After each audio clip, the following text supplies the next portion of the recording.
Hi, Alex. I thought I would make a short movie to show the steps in the analysis, or at least extracting out the regions of interest from the LAA flow data. And I started doing this mostly just as a reality check on the fitting data. Lauren's data, when she fits the signal as a function of time, obviously that data is much more smooth in space and time. So that's probably what all of our hypotheses should be tested with. However, these data are the raw data that we find in the 3D volume over the 27 time frames. And when you just plot it out, you can quickly compare, the results to Lauren's analysis. You can also quickly identify which patients have a significant delay in the distal LAA. Just by looking at the graph that I've made, you just like page through these things like, okay, that patient has a significant delay. So it's just a MATLAB script to do this. It basically just takes the raw images, converts them to files that we can then search through and mark regions of interest in ImageJ. So first I'm just defining where the images are found on my computer and giving it the study ID name. This case was a very early one. It happened to only have 26 timeframes. This was something that we were struggled with right at the beginning. There's a few data sets that were like that. So that this is one of them. So I basically set it up that this is the data we're going to analyze. And you can see here is all of the data that we've analyzed basically just on that list. So if I have to reanalyze something, I just come back and unhighlight it and reanalyze that. If we go down, the first thing I'm going to do is do a quick smooth in 3D on the data. And that's just a Gaussian with a 1 pixel sigma. So it's sort of like a little pixel ball that it'll smooth it out a little bit. And then we go through the 3D data. It's actually 4D data, sorry, 27 3D blocks of data. I'm just going to run through those and find the peak signal time for each voxel in there. And I will also calculate the sum of all of the voxels, and this will become clear why we do this in a second. So that gets done. And then after that has occurred, what we're going to do is write out 3 different files. Each one of these files will be a 3-dimensional data set of the heart, and it will have the raw parameter value of interest. For example, tpeak_filt raw will have at each voxel in the 3D volume, it will have, sorry, let me first get rid of this. Hide floating. Okay. Sorry, these came up, and these are just to check to make sure that the images look okay. This is time to peak. That's peak value in one slice. So time to peak for each point in the volume. So you can, any pixel in the volume, you find out where the peak pixel occurred. The peak value, the Hounsfield unit value at that peak. And then I thought we would use this, which is just the sum of all of the voxels. It's like the integral over time of the whole thing. I thought that would be a really high signal to noise image that we could use to segment, etc. But it turns out we don't use it. Mostly what I use is this one, the Hounsfield unit peak, which we'll see in a second. So I'm going to write those out to disk. And so all of these .raw files exist for every case that we've ever studied. So you can just read any one of these into ImageJ. And so I'm going to go out. There's some instructions here on how to visualize those data in ImageJ, because there's a couple of particular things you need to do, like change to little endian. There's a suggestion here on how to make a really nice color table so that the images look good. And so that little algorithm is here. And then what we're going to do is go outside of MATLAB now, and we'll fire up. First, I have a list of all of the ROIs. This is just a JPEG file, a list of all of the ROIs. It's just to keep you on track as you're doing the ROIs. Otherwise, you forget where you are. Then we're going to go to image J, and this was the case I just finished doing. I've got a new case now, and so we'll bring up this like that. Right. So here's the case we're doing now. So what we'll do is we'll read in this volume. You can see it's 270 megabytes. It's in raw data format, which is easily readable by a number of applications. And so I'll just put that into image J, and it says, okay, what's the type? It's real, 512 by 512, 128 slices, little endian byte order. Open that up, and here it is. We can then zoom it up, right? And there are many slices here, right? And so here's the 3D volume of data, and the pixel value in each one of these pixels is the maximum pixel value attained over the 27 timeframes. In this case, 26 timeframes, but 27 timeframes most of the time. We can, in image J, we can go up and adjust the window and level, which is down here, and auto set it. Oh, wait a minute. Let's just auto it. There we go. So we see all of the features here. And what I'm going to do is I'm going to collect all of these regions of interest, okay, just by visual determination. So I go up and I find here's a good one for, you can see the pixel value is up here. And so when I put it's 2700, which is close to the maximum you'll ever see. You never see anything over, I think it's 3072 is the max pixel usually. So here's the superior vena cava. Oh, sorry. So let's go to the box. And I just draw a little box ROI. The reason I pick a box is because it is easy to define for subsequent analysis, right? So it gives you the top left corner of the box and the dimension. So we're in the SVC. I hit Command M in IDK Snap, and it says my first, volume of interest. The mean is this, standard deviation is that. This is the position, XY position of the box, and this is the dimension of the box, and this is the slice that I have chosen to put this in. So now we move to the right atrium, and I'll draw a box in the right atrium, and it just adds that ROI here. Let's go into the right ventricle, which is here. Hit Command M, that adds the right ventricle. And then we just move through the circulation of the heart. So this is the pulmonary artery, right? I hit that, got the pulmonary artery. And now this is a little difficult. So now we look at the pulmonary veins. This is obviously of great interest to you. So if I roll through here and take a look at this. So here's the left atrium. This is the left atrial. That's the posterior pulmonary vein coming into the left atrium. You can see the anterior left one is here, right? This is the anterior right pulmonary vein. So I'm going to pick this ROI. That's your pulmonary vein, your right anterior pulmonary vein ROI, and that's here, and that's number 5.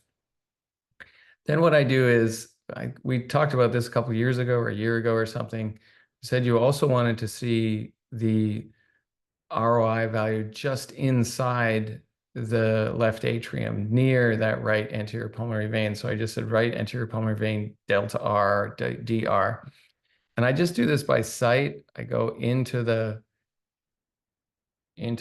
left atrium and say, okay, right pulmonary vein is dumping into here. So I'll put that there as number 6 for this guy. So then I go to the left anterior pulmonary vein. So that's the anterior pulmonary vein here. You can see it coming down to here, and there's so I'm going to pick this as the pulmonary vein, and then this as just inside the left atrium. So we're up to 7 now, right? Oh, shoot. Okay, so this is, you can see why I keep these numbers, because somehow we screwed up. You must have seen how I screwed up. I didn't see it. I probably did not pick the right anterior pulmonary vein, because I should have an 8 by now, right? That should be my 8th one. So this is the joy of doing this. You kill that, don't save it, and we go back to the beginning. Okay, and so here again, superior vena cava. We can do this faster this time. Right, and then we need the right atrium, which is, let's say, here. Right ventricle is up here, right? The pulmonary artery is here, right? And now the right anterior pulmonary vein is here,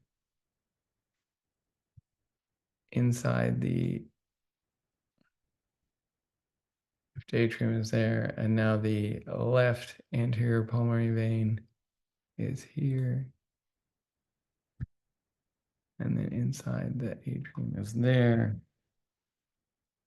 And now the right posterior pulmonary vein, it often looks like a smaller vessel. Right posterior 9, so that's here. And then the left atrium's here. And then the left posterior,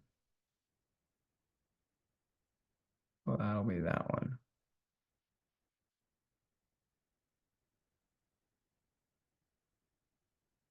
So you can see the maximum value achieved in that left posterior is slightly smaller than the other ones. So that might be an interesting thing. I hope that's not just a, yeah, anyway, there we go.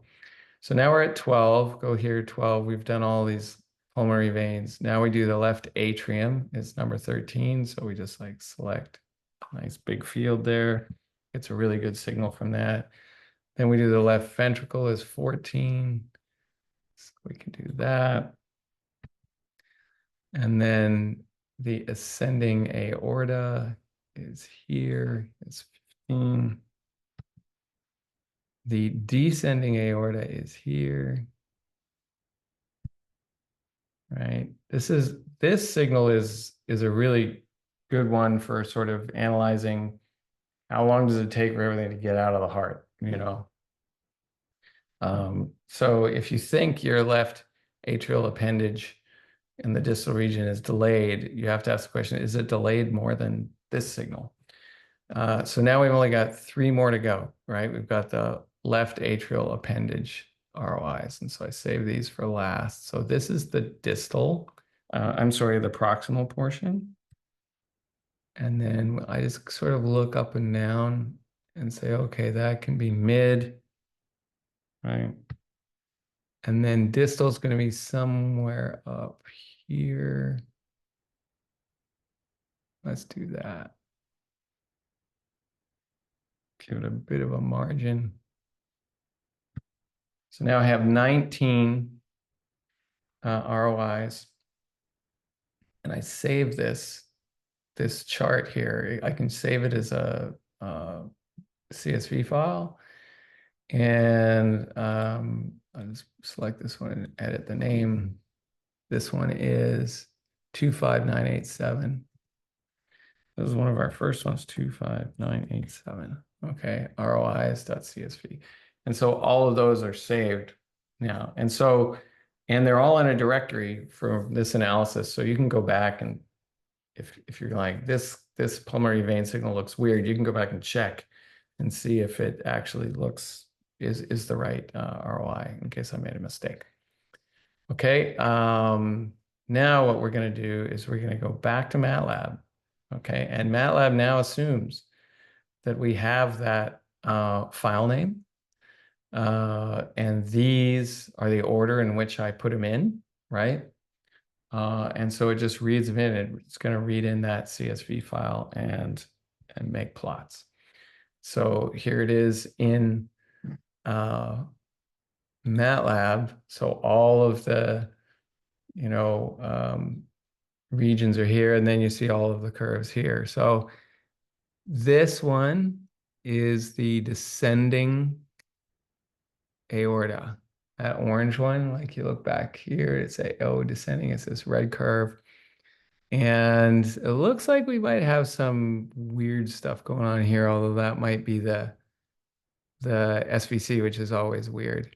So all those curves are there. I saved this file in case you ever wanted to get those curves back out some way. So I just save it as a .fig so you can read it into MATLAB.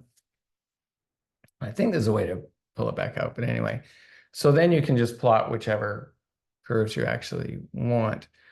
But what we've been keeping on file, if we go back here, we've made this was that fig we just looked at, but here's a new CSV file, which will open with Excel, and it has all of the numbers for the ROIs. And so just for sanity, I go through, so you can see we only have 2 to 27. That means 26 total time frames. I usually reduce the number of decimal places so it's easier to read, right? And then I'll just pick this whole thing up that we put here, and I'm going to put it into our master list, okay?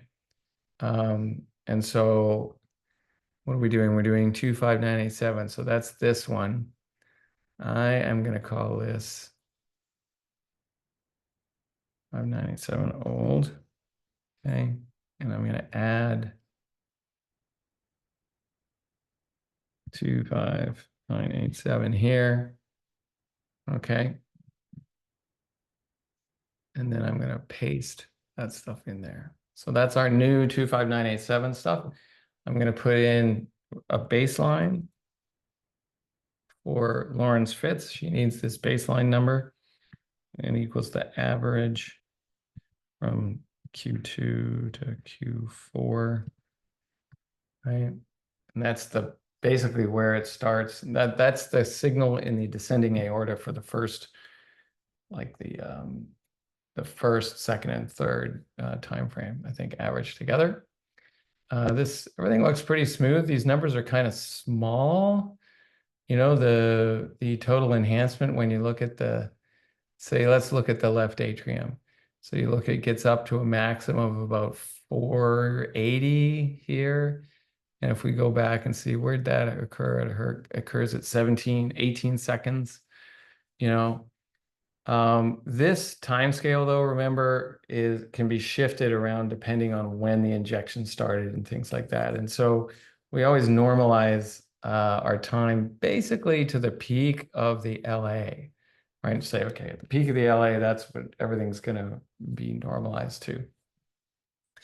But those are kind of smallish numbers. And then what I usually do, just to make a quick graph, oop, my bad, sorry, that we're going to do the left atrium, the descending aorta, which is like the last thing to clear, and then the three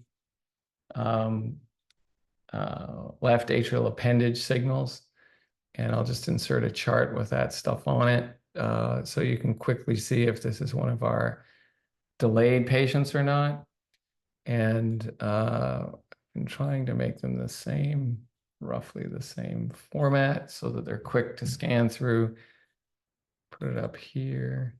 So this was 25987 HU versus time. Okay. And then normally I'll put some lines in here because it makes it easier to look at. Okay, so here's the LA distal, is this light blue signal, which is this signal here. And you can see it's a bit noisy. It probably moved around or something on these things as we go down. Now, that's just for my ROI. Lauren, remember, fits these curves for every darn voxel, right? So, all of this stuff gets taken care of with her fits. We just look at her fits, and whatever smooth, we say that's the data. You can see that descending aorta signal looks like this, and this, while it is diminished slightly compared to the LA signal, right? It's diminished slightly. It's not that much, right, as a percentage, and it's coming down well within this, time frame. And the proximal LAA and the mid LAA look almost identical to the left atrium in this case. So this patient looks like probably not concerned about this person. So that's 25987. We've got the baseline in. I'm just going to get rid of this one, right? It's in some of our old things. So let's delete it. And now we've got 25987 in the master list. And let's save the master list for today. And if we go back and look at what is in, so this is a directory, LAA flow analysis, that has all of the interim files that I made in making all these plots on this spreadsheet, right? So if we look at the last one we did, you see we have the MATLAB file with those curves, right? We've got an Excel file with all of the curves for this patient. We have the ROI coordinates from which those curves were taken. And if we open that with Excel, you'll see it's a very simple file. It has X, Y location of the top left corner, the height and the width, and the slice that was in. Okay, so you can, make sure that ROI is okay. And then we have those three images, basically the 3D images, where we have the time to peak, the HU peak, and the sum. Let's take a look at time to peak just for the heck of it.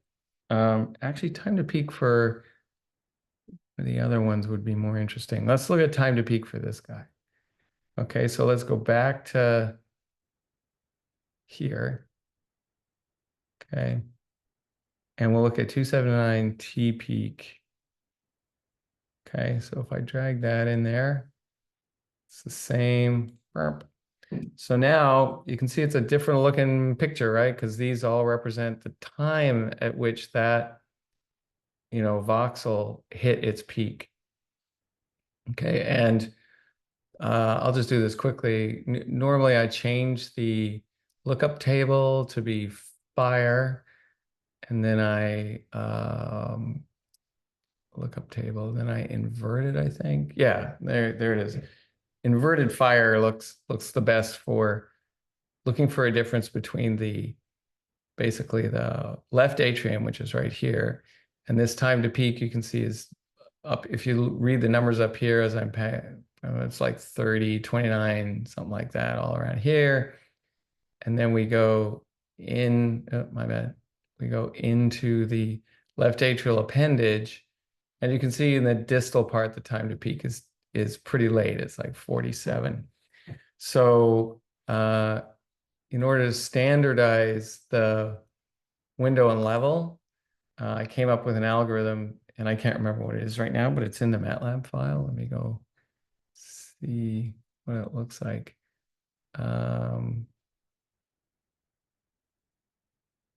No, sorry. Oh, here it is. So it says, edit the ULT, color edit, the ULT set back onto gray. Okay. Then image adjust window level, LA +3, and the window is 35. So let's do that. So we'll go in here. We'll find out what is our LA. I think it was like 30. So we'll set it to 33. And then our window, and then it's 35 is our. So if I can go here. This is the window and level. I set it. 33, 35 width. Say okay. And that gives a good, so you get a color here for the left atrium, and Lauren's data will look much smoother than this, right? Remember, these are the raw peaks, so they're susceptible to noise and everything. But it's great for just, checking. And then here's these long delays at the distal part of this guy's LAA, right? So that patient, you could be concerned about this. That, it looks like he has a pretty local area of sort of viscous or some flow or something. And then this is the delay to the myocardium, which is like completely noisy, fortunately. Okay. I think that about covers it in terms of the data that would be available to you for any kind of analysis you want. I can put all of these, files basically on the OneDrive. I guess I'll have to organize them some way so that you don't have like 9,000 files. Maybe we'll do them by year, like 22, 23, 24, something like that. This is like 3 years worth of work. So anyway, I'll figure that out. Okay. And I hope that's helpful, and you get a lot of good use out of it.